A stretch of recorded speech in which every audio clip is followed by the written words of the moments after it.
Sir. बताइए अपने बारे में। Yes, sir.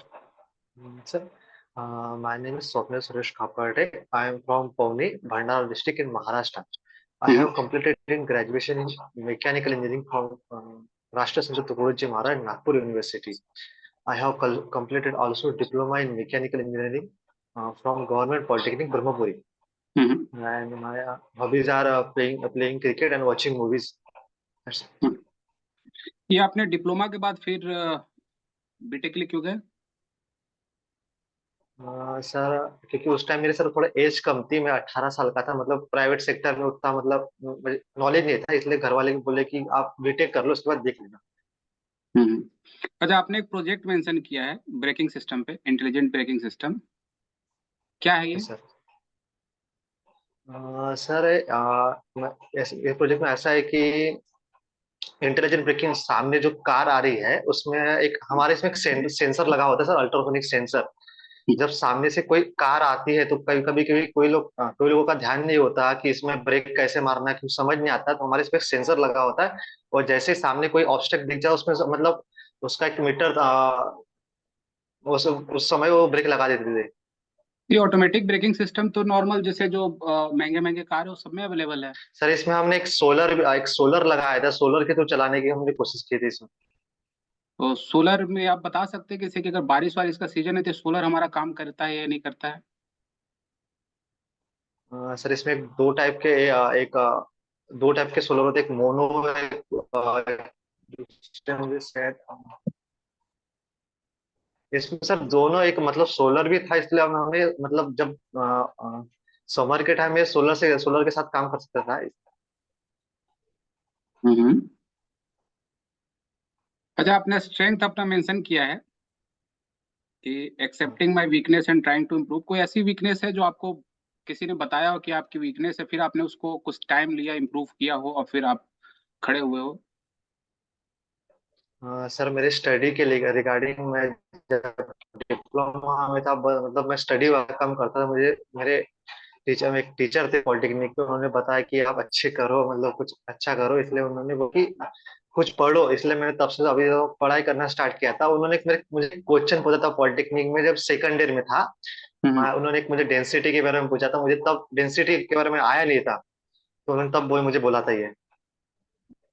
तो आपने बस डेंसिटी इंप्रूव करके उन्हें बताया ऐसा?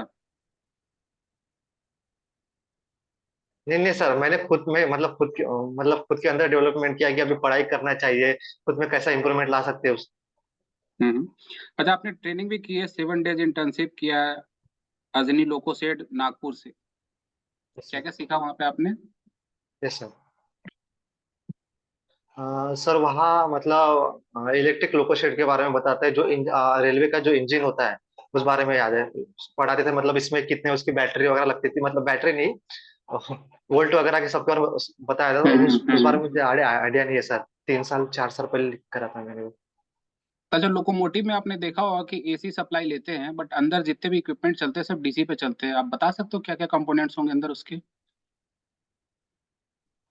सॉरी सर, उस बारे में आइडिया नहीं मुझे। अच्छा, नागपुर का सबसे फेमस क्या है? नागपुर में तो अभी नागपुर में दो तीन मतलब फ्रूट, तो नागपुर तो ऑरेंज के लिए ज्यादा फेमस है सर। फिर हम्म। यहाँ के प्लेसेस भी बहुत बहुत अच्छे अच्छे अच्छे हैं। ओके। अच्छा, 1857 के क्रांति के बारे में बता सकते हैं कि नागपुर का क्या रोल रहा है? सॉरी सर, मुझे आइडिया नहीं हिस्ट्री। ठीक है, ठीक है। पार्क के बारे में क्या जानते हैं आप? सर, एक बार एक रिसर्च, एक डिपार्टमेंट ऑफ एटॉमिक एनर्जी के अंदर एक रिसर्च फील्ड है, जो न्यूक्लियर के रिसर्च के बारे में रिसर्च करती है, न्यूक्लियर हम्म। के बारे में रिसर्च करती है। कोई ऐसा रिसर्च बार्क का जो ऐसा अचीवमेंट जो आपको पता हो कि ये वर्ल्ड लेवल पे फेमस हुआ था?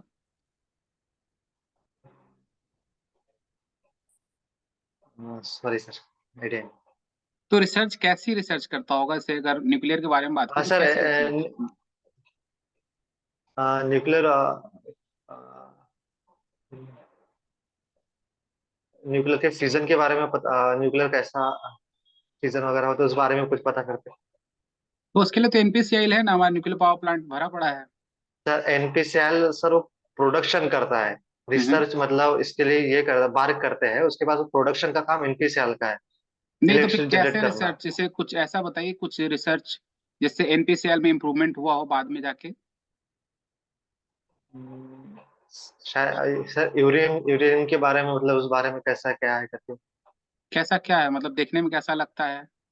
हम्म, हम्म, अच्छा, यूरेनियम 235 और 238 में क्या अंतर है? यूरेनियम 235 में जब हम न्यूट्रॉन की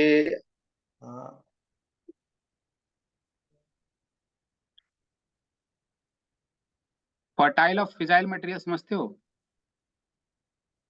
फर्टाइल और फिजाइल, हम्म। नो सर मुझे आइडिया नहीं है इस बारे में।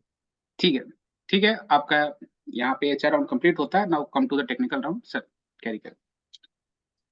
Swapnil, yes what are sir. your favorite subjects? Sir strength of material, fluid mechanics and thermodynamics. Strength of material. Force कितने टाइप्स यस के सर। होते हैं? फोर्स कितने टाइप के होते हैं? सर ये डिपेंड करता है कि हम कैसे लगा रहे हैं, एक तक टेंसाइल भी हो सकता है, कंप्रेसिव भी हो सकता है।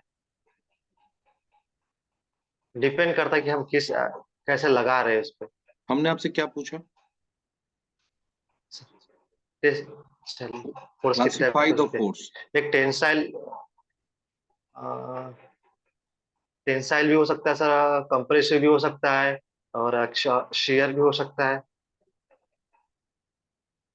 That is the classification of force. Sir, Is it? ये सर ये फोर्स मतलब, क्या? हाँ फोर्स सर क्या ये होता है?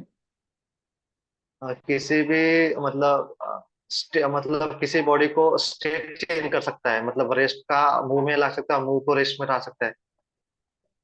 मूव को रेस्ट में ला सकता है, रेस्ट को मूव में ला सकता है। That is force. हाँ। हम्म। उस यस वॉल सर, पे यस। फोर्स लगाओ।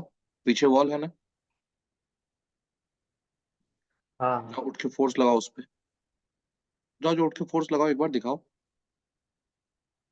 फोर्स मतलब लगा? फोर्स की वजह से सर उसमें फोर्स लगा या उसके नहीं, अंदर यस और नो? इंटरनल रेजिस्टेंस हमने लगाया सर, उसके अंदर इंटरनल रेजिस्टेंस फोर्स भी डेवलप होते हैं फिर उसमें। से फिर से फोर्स को डिफाइन करिए तो।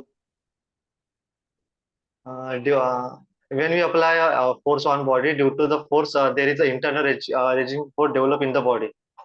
That is known as force. Yes. अगर एक टेबल को उठा के हम कहीं ले जा रहे हैं तो उसमें तो कोई इंटरनल रेजिस्टेंस डेवलप नहीं होगा, या होगा? इसमें नहीं, तो फिर फोर्स है क्या? What is force?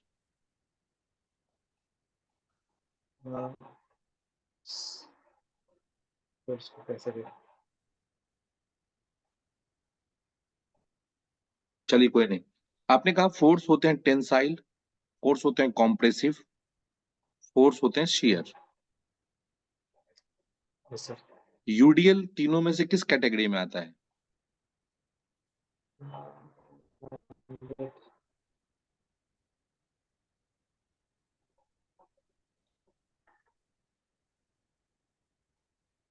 सर ये तो कंप्रेसिव में आ जाएगा ना, उस पे यूडीएल लगा बीम के ऊपर लगता है। सोच के बताना है। ग्रेजुअली वैरिड लोड जानते हैं? Yes sir. यस वो सर। किस कैटेगरी में आएगा? यूवी यूवीएम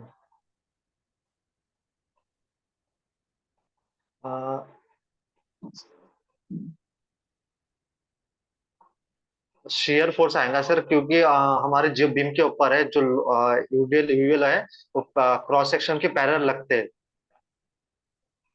तो शियर फोर्स हो जाएगा वो। यस सर, शेयर फोर्स होगा। Sure? Yes sir, shear force. Dead load? Dead load,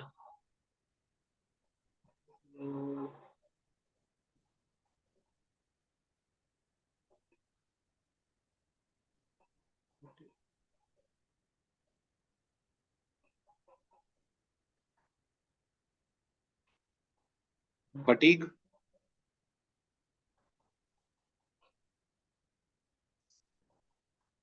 fatigue एक साइकिल है, साइकिल एक लोड है सर वो।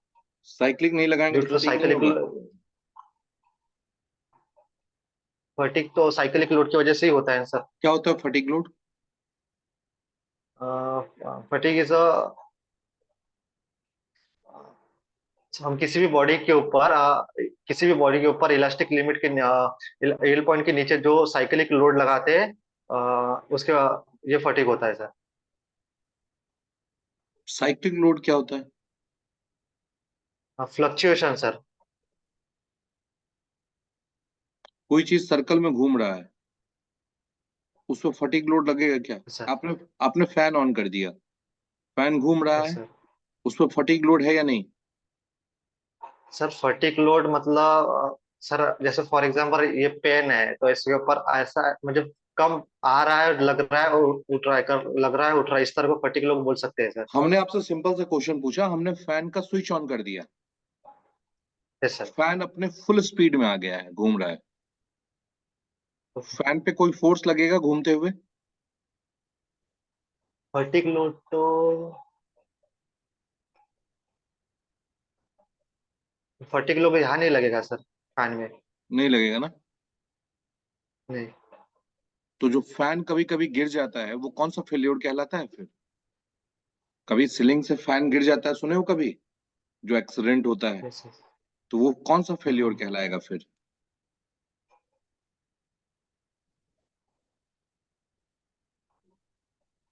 सॉरी सर, मुझे आइडिया नहीं, मैं सोच आइडिया नहीं पा नहीं? रहा हूँ सर उसके बारे में।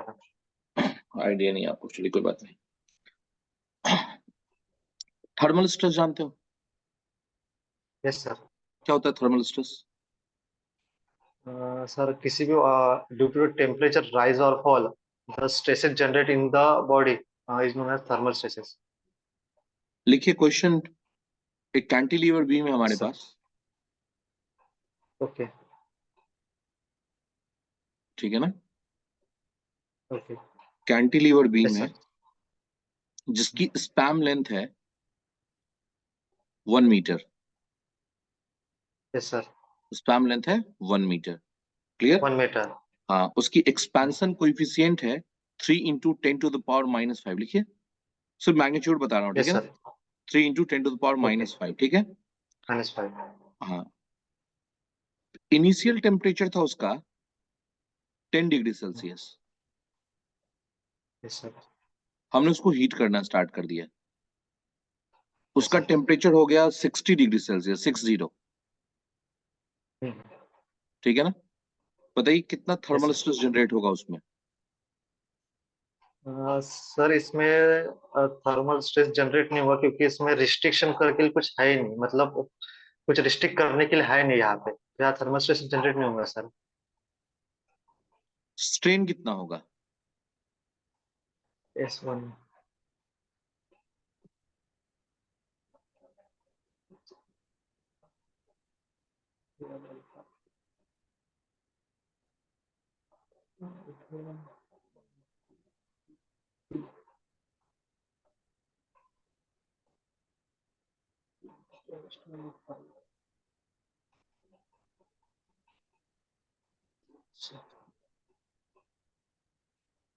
सर 150 इंटू 10⁻⁻⁵ क्या? मीटर।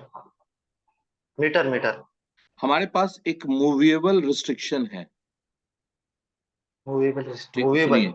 हाँ, जिसको कि मैं यस फिक्स सर। कर सकता हूं कहीं भी चाहूं तो। क्लियर? तो हाँ। अब मुझे ये बता दीजिए आप कि उस मूवेबल रिस्ट्रिक्शन को कहां तक फिक्स करें हम, ताकि बीम में कोई थर्मल स्ट्रेस पैदा ना हो। एक सर मूवेबल है तो सर एक बार थोड़ा क्वेश्चन रिपीट कर सकते हैं मुझे हमने थोड़ा सा? कहा हमारे पास एक मूवेबल रिस्ट्रिक्शन है, एक रिस्ट्रिक्शन ओके। है जिसको मैं कहीं भी फिक्स कर सकता हूं, ठीक है, मेरे पास है, ऐसा प्रोविजन है। Yes sir. अब मुझे रिस्ट्रिक्शन फिक्स करना है उस बीम के आसपास कहीं, ठीक है, और वहां फिक्स करना है ताकि हाँ। उसमें कोई थर्मल स्ट्रेस जनरेट ना हो। मैक्सिमम कहाँ कर प्लेस कर सकते हैं? सर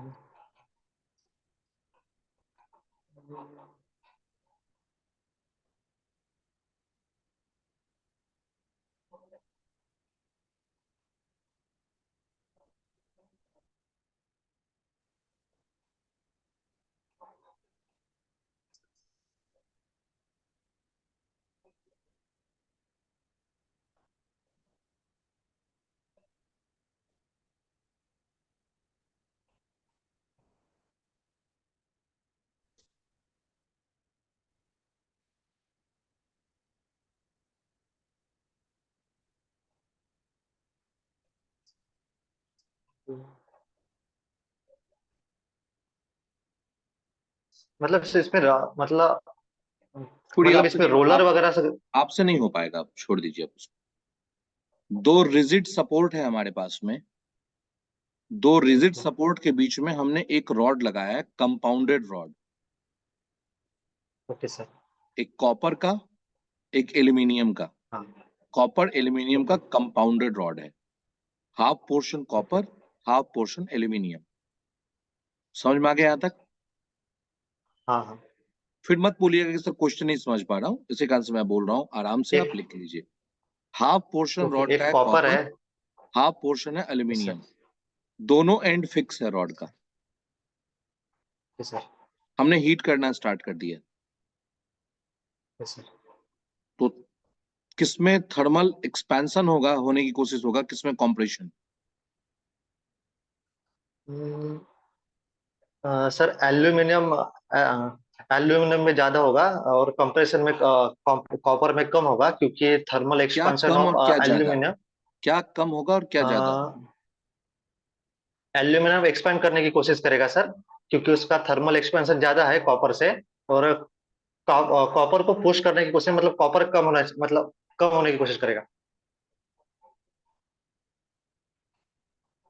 कम होने की कोशिश कॉपर करेगा और ज्यादा होने की कोशिश करेगा? मैं पूछ रहा हूँ, क- कॉम्प्रेशन और एक्सपेंशन की बात करिए ना, वर्ड यूज कीजिए ना।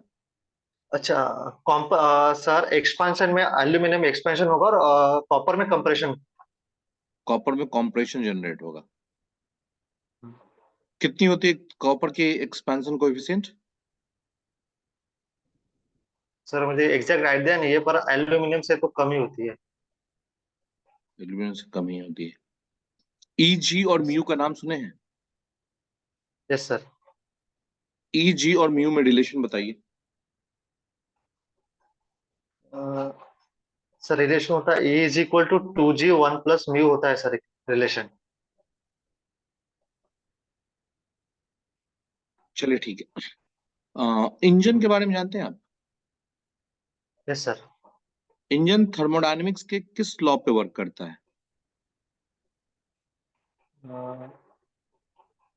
सेकंड लॉ पे सर। सेकंड लॉ में दो दो स्टेटमेंट्स हैं। सर सेकंड लॉ पे केल्विन प्लैंक स्टेटमेंट पे सर। क्या है केल्विन प्लैंक स्टेटमेंट?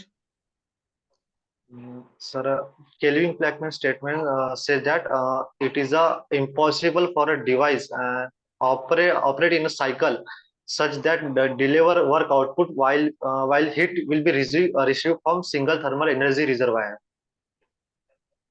और अगर होता है तो? सर ये मतलब 100% इफिशियंसी आ गई और केल्विन प्लैंक स्टेटमेंट को फॉल वायलेट कर जाएगा सर। ये पॉसिबल नहीं है। नहीं सर। कार्नोट की एफिशिएंसी कितनी होती है? सर मैक्सिमम हो सकती है, पर 100% नहीं हो सकती सर। मैक्सिमम कितनी हो सकती है? अब डिपेंड करता है टेम्परेचर लिमिट पे, और 1 से कम ही हो सकती है उसकी एफिशिएंसी। चलिए, केल्विन प्लैंक स्टेटमेंट फेल कर गया। Sir. Kelvin Planck statement okay. Fail कर चुका है। तो क्या फर्स्ट लॉ सरवाइव कर पाएगा फिर? सर सर्वाइव कर सकता है, क्योंकि फर्स्ट लॉ मतलब सर्वाइव करेगा सेकेंड सर। लॉ अगर फेल भी हो रहा है तो फर्स्ट लॉ को कोई अफेक्ट नहीं होगा? सर फर्स्ट लॉ कहता है कि मैंने बस फर्स्ट लॉ मैंने बस एक क्वेश्चन कंजर्वेट। पूछा है, आप इतना एक्सप्लेनेशन मत दीजिए, बाद में एक्सप्लेनेशन दीजिएगा। ओके। मैंने पूछा second law of thermodynamics fail कर चुका है, क्या फर्स्ट लॉ सरवाइव करेगा? क्या फर्स्ट लॉ को कोई अफेक्ट नहीं होगा सेकेंड लॉ के फेल होने से? सर फर्स्ट लॉ तो कोई अफेक्ट नहीं होगा इसमें।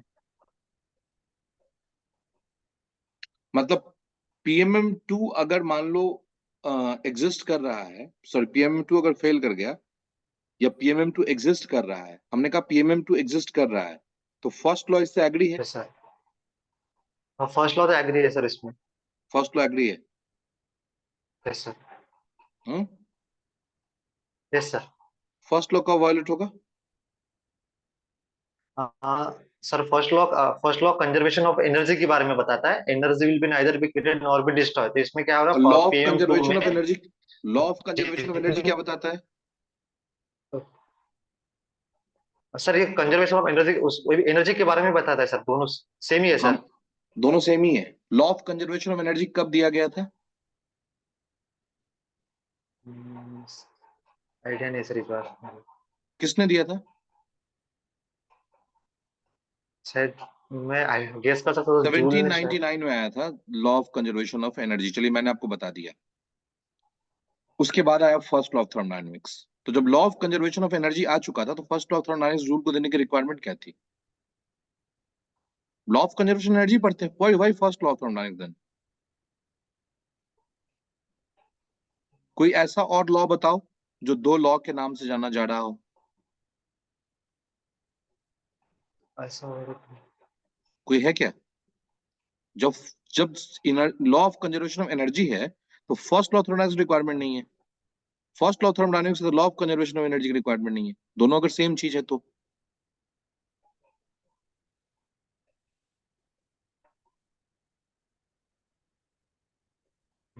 सॉरी सर, मैं तो कंफ्यूज हो रहा हूँ इसमें। इंजन कितने टाइप्स के होते हैं? इंजन सर दो टाइप के होते कौन कौन से? हैं, internal combustion engine and external combustion engine. क्या होता है इंटरनल कंबशन इंजन, क्या होता है external combustion engine? Sir internal combustion engine में जो कंबशन होता है और सर एक सिलेंडर के अंदर होता है। और एक्सटर्नल कंबशन में जो कंबशन होता है थोड़ा बाहर होता है, मतलब सिस्टम के अंदर, मतलब सिलेंडर के मतलब सिस्टम के अंदर नहीं होता सर। चलिए ठीक है, बॉयलर जानते हैं? Yes sir. बॉयलर में फर्नेस कहाँ होता है? नीचे होता है सर बॉयलर में, मतलब फर्नेस, मतलब बाहर नहीं हो सकता है? बाहर भी हो सकता है सर, अब बॉयलर के अंदर भी हो सकता है? अंदर भी हो सकता है। ठीक है। तो that is internal combustion engine और एक्सटर्नल कंबशन। अगर टरबाइन से हमको इंजन चला सर रहे हैं, दैट इज इंटरनल कंबशन और एक्सटर्नल कंबशन।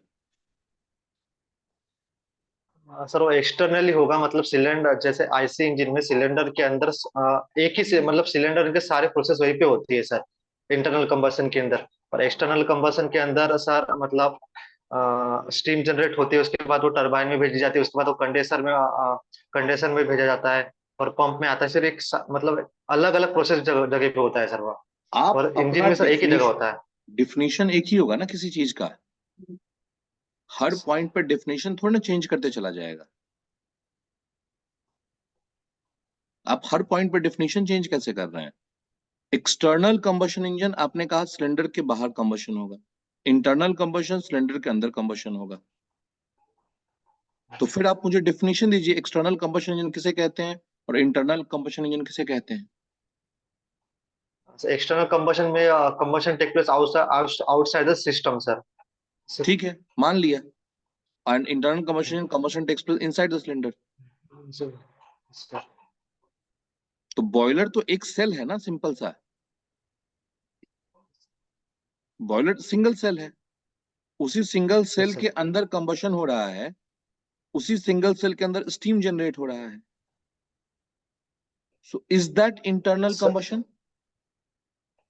सर उसमें पूरा एक प्रोसेस, मतलब पूरा एक मतलब बॉयलर का टरबाइन और कंडेंसर चारों मिला को एक सिस्टम मानते हैं सर। तो क्या उस प्लांट को कह सकते हैं इंटरनल कंबशन?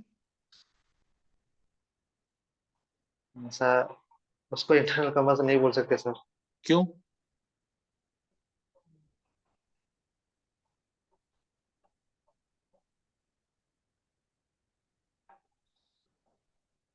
क्यों नहीं कह सकते हैं तब? सॉरी सर, मैं इस बारे में सोच नहीं पा रहा था। कोई नहीं। पीएच डायग्राम बना के दिखाइए मुझे स्टीम पावर प्लांट का। सुन लीजिए पहले question. Steam power plant okay का पीएच डायग्राम बना के दिखाइए, रीहीट एंड रीजनरेशन दोनों के लिए अलग अलग।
हो गया? 1 मिनट सर।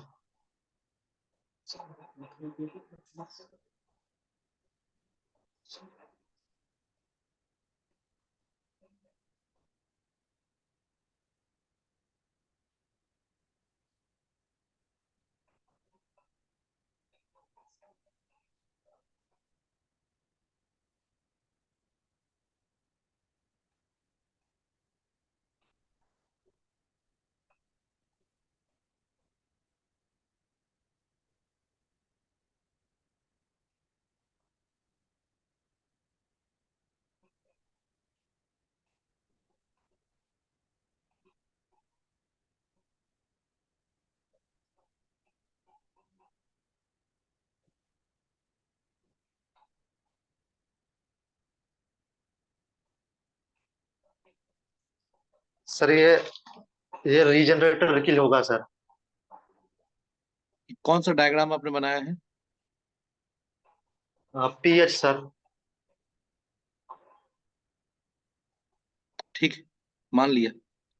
बॉयलर के अंदर प्रेशर चेंज होता है? ऐसे नहीं नहीं, बॉयलर के प्रेशर कांस्टेंट रहता है सर। आपका बॉयलर कहाँ से कहाँ तक है बताइएगा एक बार। सर ये पहला यहाँ से लेके पंप तक है, ये कांस्टेंट प्रेशर लाइन है सर ये वाली। उसके बाद फिर एक्सपांशन टरबाइन के अंदर, फिर कंडेंसर के अंदर। सुपर हीटेड जोन में जाइए ना। बॉयलर डोम सर के सुपर अंदर हीटेड जोन में ये है सर ये। तो इंक्लाइंडेड लाइन मुझे तो ये दिख रहा है। ऊपर है। हाँ, मुझे नहीं नहीं इंक्लाइंडेड ये लाइन दिख सर, रहा है। ये ऐसे स्ट्रेट है, फिर ये इंक्लाइन जा रहा है सर ऊपर। तो प्रेशर कांस्टेंट कहाँ रहा? बॉयलर कहाँ से कहाँ तक है? नंबरिंग करो। 1 मिनट सर। सर प्रेशर ये सर 2 से 3 तक है सर यहाँ से। मुझे बताओ बॉयलर कहाँ से कहाँ तक है? बॉयलर सर ये प्रोसेस 2 से लेकर 3 तक के कांस्टेंट प्रेशर लाइन है सर, ये बॉयलर है।